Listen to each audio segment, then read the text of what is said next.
तो इस वीडियो में मुझे नहीं पता मैं कैसे शुरू करने वाला हूँ, क्या बोलने वाला हूँ, मुझे बिल्कुल नहीं पता। कुछ गलती हो जाए तो मैं पहले ही माफ़ी मांग लेता हूँ।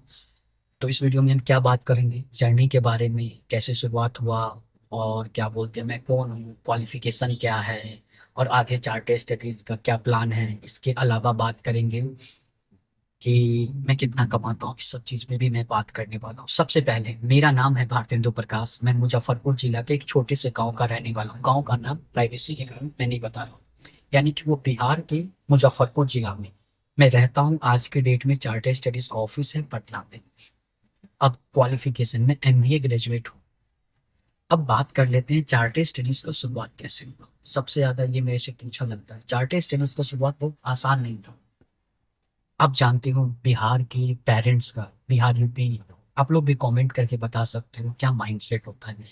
आज के डेट में भी आप यूट्यूब पे काम या कोई भी कंटेंट बनाना चाहोगे, पेरेंट्स कभी भी अलाउ नहीं करेंगे। मैं फाइनल ईयर में था, लॉकडाउन का समय, लॉकडाउन होने वाला था, ऐसा कुछ। बस मेरे पापा बोले थे। मैं कोलकाता में ग्रेजुएशन करने गया था, भवानीपुर कॉलेज था, कोलकाता यूनिवर्सिटी से। तो वहां से कि रिटर्न आज लॉकडाउन कोविड का समय था, मैं घर जा रहा था, वहीं आपके स्क्रीन पे भी वीडियो चल रहा। मैं सोच रहा था मैं लाइफ में आगे करूंगा क्या ग्रेजुएशन के बाद। फिर लॉकडाउन आ रहा था, उसके बाद मैं घर आया। मैं जब ट्वेल्थ में था तो इलेवेंथ वाले को पढ़ाता था। क्या मैं सिर्फ फाउंडेशन वाले बच्चे को पढ़ा सकता हूँ? मैंने पढ़ाना स्टार्ट किया। 20-25 बच्चे जूम पे आकर के मेरे से पढ़ते थे। उसी समय बच्चों का ये डाउट आता था कि एग्जाम कब होगा, कैसे होगा, ये सारा चीजें। और मुझे यूट्यूब का, उससे पहले भी मैंने यूट्यूब किया है, लेकिन ये था ना कि मैं, अगर आप लोग बिलीव कर लोगे तो मैं पहला यूट्यूब पे वीडियो मैं अपलोड किया था, मैंने स्टार्ट किया था जब मैं 9th 10th में था।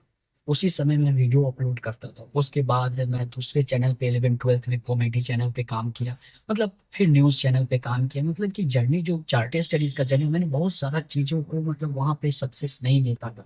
मैंने यूट्यूब पे एक ही चार्टर्ड स्टडीज पे कम से कम 4-5 चैनल पे मैंने काम किया। वो सारा वीडियो आप आज के डेट में यूट्यूब पे प्राइवेट होगा।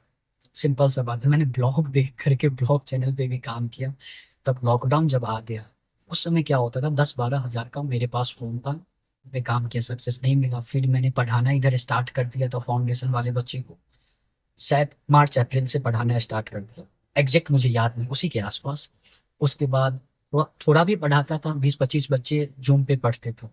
थोड़ा भी पढ़ाया, बच्चे के लिए डाउट, एग्जाम होगा नहीं होगा, ऐसे केस में मेरे से पूछा करते थे। मैंने क्या सोचा कि मैं क्या यूट्यूब वीडियो बना सकता हूँ, मैंने पहले भी काम किया है। अब दिक्कत ये था कि उस समय इस दोस्त से मांग करके, उस दोस्त से मांग करके वो शूट हो जाता था। जैसे कि मैं कॉमेडी पे काम कर रहा है या किसी चीज पे मैं काम कर रहा था ना, तो उसमें दोस्त का डीएसएलआर मांग लेना, या क्या बोलते हैं, दोस्त को बोल देना एडिट करना, मुझे बिल्कुल भी नहीं आता था। इस वीडियो का एडिटिंग बहुत गंदा ही होगा जो मैं एडिट करता हूँ, ठीक है। और जो टीम एडिट करता है वो बिल्कुल सही होता है आज के डेट में। अब मेरे से होता है तो वो बहुत खराब हो सकता है। तो अब दिक्कत ये था मैं कैसे करूँ, मुझे एडिटिंग बिल्कुल नहीं आता। मैं दोस्तों लोग को बोल करके कि थोड़ा थोड़ा कर दो। किसी किसी का साइबर कैफे होता था तो वहां से मैं काम चला लिया करता था। नहीं कि ये तो लॉकडाउन में मैं अकेला गांव में फंसा हुआ, तो मैं फाउंडेशन वाले बच्चे को पढ़ा रहा हूँ। अब मुझे ये था कि यूट्यूब पे काम करने के लिए माइक का जरूरत है। अब मेरे पास माइक खरीदने के लिए पैसा नहीं। मैंने मम्मी को बोला पापा से 700-800 रुपया मांग दो ना, कि लॉकडाउन थोड़ा सा समाप्त हो गया था, का माइक आ जाएगा। पापा को बोलो वो खरीद देने के लिए। मम्मी क्या बोलती है कि पापा को ये सब बात बताना भी नहीं कि यूट्यूब पे काम कर रहे हो, ठीक है। दिक्कत अब कहाँ से आएगा पैसा, बोया कमाई। तो फिर मैंने यूट्यूब पे देखा, तो वहां पे आज भी आप लोग सर्च करोगे ना तो माइक को, ईयरफोन को कैसे माइक बनाए वहां पे बोलना, तो वहीं से मैं वॉइस ओवर करना स्टार्ट कर दिया। पैसा तो था नहीं, पापा ही जो पैसा देते थे उसी से काम। अब मैं धीरे धीरे काम करना स्टार्ट कर दिया चार्ट स्टडीज पे, बच्चों को गाइड करना। और मैं टेंशन इसी बात का था कि कभी चार्ट स्टडीज में चल जाता है कि बच्चों को मैं गाइड करूंगा चार्ट स्टडीज। तो ये जो नाम था पहले भारतेंदु प्रकाश नाम था, वहां पे मैं बच्चों को गाइड कर रहा था, भारतेंदु प्रकाश के चैनल का ये नाम था। उसको हटा करके फिर मैंने चार्टेड स्टडीज नाम कैसे आया, कि मैं जब 12th करने पटना आया था तो वहां पे चार्टेड कॉमर्स नाम का कोचिंग इंस्टीट्यूट था, वहीं से मैं इंस्पायर करके मैंने चार्टेड स्टडीज रख, ठीक है। ये नाम पड़ा, नाम लेने में कोई गलत बात नहीं है, मैंने जहां से सीखा तो बोलने में क्या चाहता है। मैं धीरे धीरे वीडियो बनाते गया। और मैं जब वीडियो बना रहा, तो क्या मैं वीडियो पैसे कमाने के लिए बना रहा था? मैं लॉकडाउन में बोर क्या करूँ, पढ़ाने के बाद मैं बैठ जाता था। तो ऐसे केस में अब दिक्कत ये था ना कि मैं अगर शायद अगर वहाँ पे कुछ क्रिएटर जो मुझे डिस्टर्ब नहीं करते और शायद कुछ बच्चे नेगेटिव नहीं बोलते, शायद आज मैं यहाँ पे नहीं होता। होता ये कहा था ना कि चार्टर स्टडीज पे 500,000 सब्सक्राइब, और मैं कितना भी पहले अपडेट कर दूं व्यूज आएगा ही नहीं, क्योंकि जो बड़े चैनल जिस पे 1.5 लाख 2 लाख वो बाद में भी अपडेट कर रहे हैं, फिर भी उन पे ज्यादा व्यूज। और मैं देख रहा हूँ उस समय ऐसा हो रहा है कि कोई न्यूज अपडेट आ रहा है, एक एक घंटा 2 2 घंटा का उस टॉपिक पे लेक्चर चला। मैं कहा क्या 2 3 मिनट का बात है, इसको मैं खत्म करता हूँ। अब मैं परेशान होकर के बैठ जाता था कि शायद कभी ग्रो ही नहीं करेगा चार्टर स्टडीज। लेकिन अब होता क्या है ना कि एक मैं बिहारी हूँ और शायद दिल पे लगता है, ईगो तुरंत हर्ट होता है। तो ऐसे केस में किसी क्रिएटर ने कुछ बोल दिया और बच्चे लोग तुमसे ना हो पाएगा इस टाइप का कमेंट सेक्शन में नेगेटिव। जितना मैंने नेगेटिविटी झेला है इस जर्नी में, जितना नेगेटिविटी महाकाल की कृपा से, भगवान कृष्ण की कृपा से, उतना अच्छा मेरे लिए हुआ, उतना शक्ति अंदर से मिलता है कि भारतेंद्र तुम अच्छा कर रहे हो। बस लोग तुमसे जलते हैं अगर तुमको पसंद नहीं करते, या तुम गलत काम कर रहे हो। गलत काम थोड़ी ना कर रहे हो, अगर गलत जिस दिन मैं करूंगा, हमारा कोर्ट क्यों नहीं बना हुआ। मैं तो विश्वास करता हूँ इंडिया के सिस्टम पे, गाइड कर रहा हूँ, न्यूज अपडेट कर रहा हूँ, वो तो गलत कैसे हो सकता है। तो मैंने जर्नी स्टार्ट की, इतना आसान नहीं रहा, बहुत निगेटिविटी। उसके बाद धीरे धीरे ग्रो करते चला गया, ग्रो करते चला गया, धीरे धीरे सब्सक्राइबर बेस। तुमसे ना हो पाएगा, तुमसे ना हो पाएगा, मैंने सोचा कि मेरे से हो पाएगा। अब दिक्कत ये था कि मैं घर पे बैठा हुआ था। अब मैं पापा को बोल रहा था कि मुझे बाहर जाना है, क्योंकि वहां पे नेट मिलेगा। यहाँ पे गांव में इतना गंदा नेट कि कोई न्यूज अपडेट आ गया। सबसे पहली बात कि उस लैपटॉप पे, लैपटॉप था मेरे पास, उस लैपटॉप पे पापा से मैंने खरीदवाया था। तो उस लैपटॉप पे वो जो स्क्रीन रिकॉर्ड करना होता था, उसके लिए कम से कम AI सर्च करना मेरे लिए बहुत बड़ी बात। वो 10 15 मिनट ऐसे लेगा, फिर उस पोर्टल पे आएगा, फिर उस PDF ओपन होगा, फिर अगर वो रिकॉर्ड होगा, फिर मैं एडिट करके अपलोड करूंगा, इतना समय। आपके पास वो फोटो जब मैं आज से 5 साल पहले का, जब मैं छत के ऊपर जो एक सीढ़ी वाला रूम था ना, वहां पे मैं बांस के सीढ़ी से चढ़ करके मैं वहां जाता था। और दिन भर मैं भूखे प्यासे वहीं पे मैं काम, मैंने ईगो पे बात ले लिया था, करके दिखाओ मेरे से पहले कोई अपडेट। मतलब कोई भी हो, कहाँ से भी हो, जैसे हो तैसे हो, चार्टेड स्टेटस, यानी कि मेरे से पहले अपडेट करके बताओ। मैंने भूख प्यास, अब मेरे दोस्त लोग जो कभी कॉल करते थे लॉकडाउन में, कहाँ है, तो मैं यहाँ पे हूँ। उसने मुझे पागल मन ही मन सोच रखा होगा कि भाई ये क्या कर रहा है। मम्मी पापा इस बात का डरे हुए कि बांस के सीढ़ी से ऊपर जा रहे हैं, गिर जाएगा तो क्या होगा। मैंने बोला कि मुझे यहाँ से पैसे के लिए मैंने काम नहीं किया, सिंपल सा बात है। मैंने क्यों काम किया कि मैं बहुत चैनल पे मैंने काम किया, मेरा कुछ ड्रीम था। पैसा बिल्कुल मैटर ही नहीं करता आज के डेट में भी, क्योंकि मैं बिल्कुल फ्री में काम कर सकता हूँ, मुझे पैसा चाहिए ही नहीं। क्यों नहीं चाहिए, क्या होगा, 2 वक्त का रोजी रोटी, कहीं से भी खाना मिल जाएगा, उसके लिए ज्यादा क्या सोचना। मैंने सिर्फ और सिर्फ, जब मैंने यूट्यूब चैनल पे काम करता था, मैं किसी किसी का देखता था silver play button, gold play button, वो कैसा होता है। आज के डेट में मेरे पास सिल्वर प्ले बटन है। मैं स्टार्टिंग मैंने यूट्यूब चैनल इसी एम से किया कि मेरे पास वो सिल्वर प्ले बटन और गोल्ड प्ले बटन इस फील्ड से, चार्टर स्टडीज से आ सकता है एक ना एक दिन। तो मैं मेहनत इसीलिए करते चला गया, पैसा मैटर ही नहीं किया कभी जीवन में मेरे लिए पैसा। हाँ, क्या हुआ, स्ट्रगल था लाइफ में, प्रॉब्लम बहुत, कठिनाइयां बहुत हो रहा था गांव में। उसके बाद जब लॉकडाउन ऐसा समाप्त हुआ, उसके बाद मुझे पटना निकलने का मौका मिला। मैंने सबसे पहले घर पे वाईफाई लगा दिया। पता है, एक कोना में, मैं आज भी मैं बोलता हूँ ना, मैं सोता हूँ ना, साइड के एक कोना में एक छोटा सा टेबल और चेयर रख करके उस पे मैंने ऑफिस बनाया, उसका फोटो मैं लगा दूंगा। मतलब मैं सो रहा हूँ नीचे में, और ऑफिस है, एक टेबल और चेयर रख करके वहां से ऑफिस, वहीं से मैं काम करना स्टार्ट। एक वाईफाई लगा लिया, 600 700 का मंथली जा रहा है, वहां से न्यूज अपडेट में कंटिन्यूअस कर रहा हूँ। उसके बाद चार्टर स्टडीज तो धीरे धीरे ग्रो करता चला गया, आज के डेट में सिल्वर प्ले बटन। और मैंने ये सोचा था किसी भी CA कोर्स में जो एंट्री ले रहे हैं उसको एक भी दिक्कत ना हो, सिंपल सा बात है। और इसके लिए मैं अपना फोन नंबर दिया बहुत सारे बच्चों को, हजारों बच्चे मेरे से फोन कॉल पे बात, मैंने खुद उनका रजिस्ट्रेशन एग्जाम फिल किया। जो भी दिक्कत होता, मैं ये सोचता था कि भाई हर गलती का कुछ ना कुछ सॉल्यूशन होगा। ठीक है, करते करते करते अब तो इतना एक्सपीरियंस है भगवान के दया से। तो सब कुछ ऊपर वाले का देन है कि मुझे रटा गया हुआ है सीए फाउंडेशन का क्या सिलेबस है, इंटरमीडिएट का क्या है, फाइनल का क्या है, कैसे एसपीओम करना है, सब कुछ के बारे में, आईटीओसी कब करना है, एडवांस आईटी कब करना, जीएमसीएस, मतलब है कि इतना, फिर सीएस में ओडीओपी, सीएमए का ट्रेनिंग, सीएस का ट्रेनिंग, सीएसडब्ल्यूटी एग्जाम, ये सब चीज किसका क्या लास्ट डेट है, सब कुछ ऊपर वाले का दिया। ऐसे ऐसे मतलब इस फील्ड में मैंने 5 साल लगभग दिया। तो 5 साल आप किसी भी चीज में, आप सीए कर रहे हो 5 साल, सीएस कर रहे हो 5 साल, 5 साल मैंने ऐसे दिया ना, एक एक दिन। मैं ये बोलता हूँ कि मैंने कितना ऐसा दिन है मैंने खाया नहीं। एग्जाम फॉर्म या बोलते हैं रिजल्ट भी और एग्जाम फॉर्म भी साथ साथ आ जाए, मैं परेशान हो जा रहा हूँ। सारा टॉपिक सबसे पहले कवर करना, माइंड में यही था कि सबसे पहले कवर करना है, चाहे मैं, मेरे साथ कुछ भी होना चाहे, मुझे सबसे पहले कवर करना है। क्योंकि एक बिहारी को अगर तुम ये बोल दोगे, रोक दोगे उसके काम से, शायद अगर मुझे कोई कुछ नहीं बोलता तो आज मैं कहीं नहीं होता। और बिहारी को ऐसा बोला गया तो मुझे थोड़ा सा ईगो आ गया, तो मैं काम करते चला गया। नहीं, मेरे पापा मम्मी से मैंने इस चीज के लिए, इस बिजनेस के लिए, ये जो मैं काम कर रहा हूँ उसके लिए कोई भी पैसा किसी से नहीं लिया, मैं काम करते चला गया। उसके बाद ओम जो कि चार्टेड स्टडीज का को फाउंडर है, पहले से वो कनेक्टेड था व्हाट्सएप पे, लेकिन उस समय चार्टेड स्टडीज के साथ सिर्फ और सिर्फ बात ऐसे, वेबसाइट ये बना देंगे वो बना देंगे, बट ठीक है, इट्स ओके। लेकिन एक समय जब ओम से मेरा बात हुआ, मीटिंग हुआ, जब चार्टेड साथ लाख 1.5 लाख फॉलोअर्स हो चुका था, फिर मैंने देखा कि हाँ, अकेले से अब मेरे से ये सब चीज रन नहीं होने वाला है। तो ओम को मैंने बनाया चार्टेड स्टडीज का को फाउंडर, और वो हीरा निकला।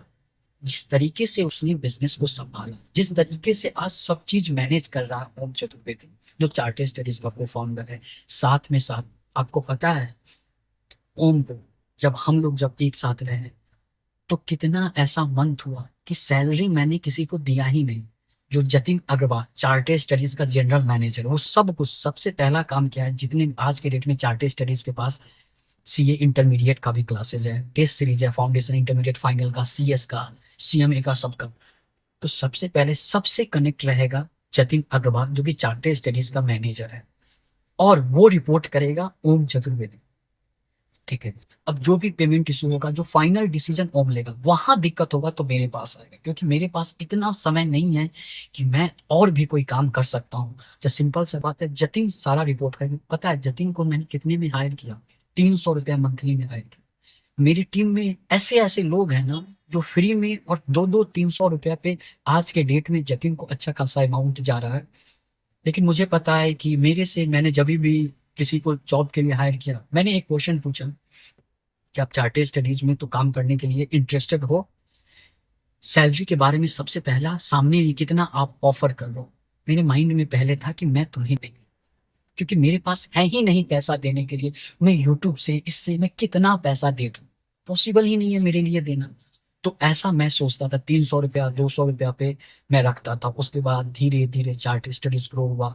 आज के डेट में चार्ट स्टडीज का 2 लाइब्रेरी है, एक पटना में, एक मुंबई में है। इसके अलावा चार्ट स्टडीज का क्या बोलते हैं, कोचिंग क्लासेस है जो ऑनलाइन चलता है, एकेडमी सेक्टर है। इसके अलावा इसके अलावा चार्ट स्टडीज का खुद का एमएस एक्सेल टैली कोर्स है। यानी कि धीरे धीरे चार्ट स्टडीज ने धीरे धीरे स्टेप लेते लेते सही डिसीजन करते करते आज चार्ट स्टडीज जो भी है, आप लोगों के सपोर्ट के कारण है। मुझे खुद नहीं पता था कि मैं यहाँ तक आज पहुंचूंगा। बस आप लोग अगर प्यार नहीं करते, इतना सपोर्ट नहीं करते, तो आज मैं यहाँ तक नहीं हूँ। मुझे नहीं पता कि मैं सब चीज बोल पाया नहीं बोल पाया, लेकिन बहुत, मेरा, मुझे ऐसा लगता है ना कि एक ऐसा समय था कि मैंने कई रात रो करके गुजारा। कि आप समझ नहीं पा रहे हो, जो अगर वीडियो बनाए होंगे ऐसा कि आपके पास 500,000 सब्सक्राइबर, और सामने वाले ने अपडेट कर दिया आपके 2 घंटा, 4 घंटा, 5 घंटा बाद, बट आपको व्यूज नहीं मिला। आपको सिर्फ और सिर्फ 2-4 व्यूज है, उसमें गालियां मिले, और सामने वाले ने सेम कंटेंट बना दिया, उस पे उसको तारीफ। तो मैं बहुत परेशान हो जाता था। बट मैं रो रो करके मैं सोचा कि मैं कभी भी हार तो नहीं मानूंगा। आज के डेट में भी कुछ बच्चे निगेटिव कमेंट करते हैं, तो वो सब चीज अब तो मोटा चमड़ी हो चुका, वो सब चीज मैं ज्यादा सोचता नहीं हूँ, सिर्फ और सिर्फ वर्क पे ध्यान देता हूँ। और आज भी मैं कभी नहीं अपने फैमिली को टाइम दिया, नहीं किसी चीज को मैंने टाइम दिया, सिर्फ और सिर्फ मैंने चार्टेड स्टडीज के बारे में सोचा। क्या आपको पता है पिछले 5 सालों में क्या मेरा हेल्थ खराब नहीं हुआ है? क्या मैंने छुट्टी लिया कभी? ऐसा कोई दिन नहीं है जिस दिन मैं छुट्टी ले, जीवन में ऐसा कोई एक दिन अगर हो जाएगा मैं चार्ट स्टडीज पे वीडियो बनाना छोड़ दूंगा। मैंने 24 आवर चार्ट स्टडीज को समय, ये चार्ट स्टडीज 2-3 जगह पे और लाइब्रेरी ओपन करने वाला, इसके अलावा ऑफलाइन टेस्ट सीरीज लाने के बारे में सोच रहा है, इसके अलावा कोचिंग क्लासेस ऑफलाइन लाने के बारे में सोच रहा है, इस सब पे प्लान कर रहा है चार्ट स्टडीज। और जब मेरे पास कुछ भी नहीं था, मैं जब देखता था, जब मैं 12th में था या ग्रेजुएशन में था, किसी बच्चे को कार से या बाइक से या स्कूटी से जाते हुए, तो मैंने सबसे पहला कार लिया था जो कि XUV 300 लिया था, वो मेरे पापा मम्मी को घर पे रख दिया, वो घर पे रखा। उसके बाद मैंने एक बार देखा था कि स्कूटी से भी स्कूल कोचिंग क्लासेस जा रहा था, तो मैं सोचा कि स्कूटी एक ले लेता हूँ, स्कूटी तो मैं जरूर लूंगा कभी। तो मैंने स्कूटी ले ली। स्कूटी खरीदने के बाद मेरे माइंड में ये सब पहले से था, स्पोर्ट्स बाइक। जैसे जैसे पैसा आते गया, ऐसा नहीं कि माइंड में तो बहुत सारी चीजें था, सिर्फ शौक के लिए मैंने स्पोर्ट्स बाइक भी ले ली, क्योंकि मैं स्कूटी से चल ही रहा था। मैंने बस सिर्फ सोचा तो स्पोर्ट्स बाइक R15 मेरे पास है। उसके बाद ये 2 गाड़ी यहाँ पे पटना में पड़ा ही हुआ था। फिर मैं सोचा एक कार तो घर पे है, कार से चलना चाहिए, तो क्या करूं? तो मुझे चलाना नहीं आता था, मैंने सीधा का सीधा गया ऑल्टो सेकेंड हैंड 1.5 लाख में खरीद के लिया। 1.5 लाख है उसमें, मैंने वीडियो में 1.5 लाख का ऑल्टो है, 1.5 लाख का ऑल्टो मैंने खरीद करके ले आया। उसके बाद क्या हुआ, जब सीख गया तो मैंने टाटा पंच लिया। जब मैंने स्टार्ट किया था, जो जर्नी था कि मैंने 12,000 के फ़ोन से, उसके बाद मैंने आईपैड खरीद लिया। मैंने आईपैड पे मैं वीडियो बनाता हूँ। ये जो वीडियो शूट हो रहा है वो आईफोन पे। मैं आप लोगों से कुछ भी चीज़ झूठ नहीं बोलूँगा। आप लोगों का प्यार है जो मैं आज यहाँ पे हूँ। अब आप ये बोलोगे मैं कितना कमाता हूँ, ये बताया नहीं। मैं इतना कमा लेता हूँ कि मैं खुश हूँ। आप लोग बस ये चीज़ जान जाइए, खुश हूँ और आप लोगों का प्यार मिल रहा है। इससे बढ़ के मुझे क्या है, कमाई में बस आप लोगों का प्यार मिला। थैंक यू सो मच कि आप लोग यहाँ तक चार्ट स्टडीज के जर्नी में सपोर्ट किए। मैं बहुत चीज़ बोलने वाला था बट वीडियो बहुत लंबा हो रहा था, तो मैं यहीं पे समाप्त करता हूँ। और ऐसे ही आगे प्यार देते रहिएगा। Thank you so much. और एक चीज बताना भूल गया, 6-7 चार्टेड अकाउंटेंट चार्टेड स्टडीज के साथ एसोसिएट है। इसके अलावा चार्टेड स्टडीज एकेडमी पे CA संदीप शर्मा सर बहुत सारे चार्टेड अकाउंटेंट पढ़ा भी रहे हैं सभी बच्चे को। इसके अलावा बोल रहे हैं कि चार्टेड स्टडीज का आगे का प्लान बहुत सारा है, जैसे कोचिंग इंडस्ट्री में जाना, एकेडमी सेक्टर में फाउंडेशन का भी क्लास लाना, फाइनल का भी लाना, इंटरमीडिएट का हमारे पास है। इसके आगे लाइब्रेरी भी कुछ सिटी में अटेंड करना, ऑफलाइन टेस्ट भी कंडक्ट करवाना, पैन इंडिया, ये सब चीज धीरे धीरे आप लोग का सपोर्ट रहा तो एक दिन जरूर चार्टेड स्टडीज करेगा। ऐसे ही सपोर्ट कीजिए चार्टेड स्टडीज को। थैंक यू सो मच, आप जिन्होंने भी चार्टेड स्टडीज को सपोर्ट किया, तहे दिल से शुक्रिया कि चार्टेड स्टडीज के जर्नी में एक गांव का जब इतना आगे आ सकता है तो आप लोग कहाँ तक जा सकते हो। मैं छोटे से गांव बिहार, वहां से निकल करके मैं आगे ये सब चीज किया, तो आप लोग और आगे जाइए। और मेरा पोजीशन क्या है, मैं भारत वर्ष एक्टिव प्राइवेट लिमिटेड कंपनी का डायरेक्टर हूँ। इसके अलावा चार्टेड स्टडीज का फाउंडर हूँ। इसके अलावा चेयरमैन, CGO सब मैं ही हूँ। Thank you so much support करने के लिए, मजाक कर रहे हैं। थैंक यू सो मच, वैसे मैं ही हूँ। थैंक यू सो मच और सारे टीम मेंबर को शुक्रिया। और आप लोग को इतना बच्चे आगे बढ़ाए चार्टेड स्टडीज को, सभी को दिल से thank you so much. Like जरूर कीजिएगा वीडियो को, एक प्यारा सा कमेंट कीजिए, प्यारा सा कमेंट कीजिए। थैंक यू सो मच बच्चों, thank you so much, love you all.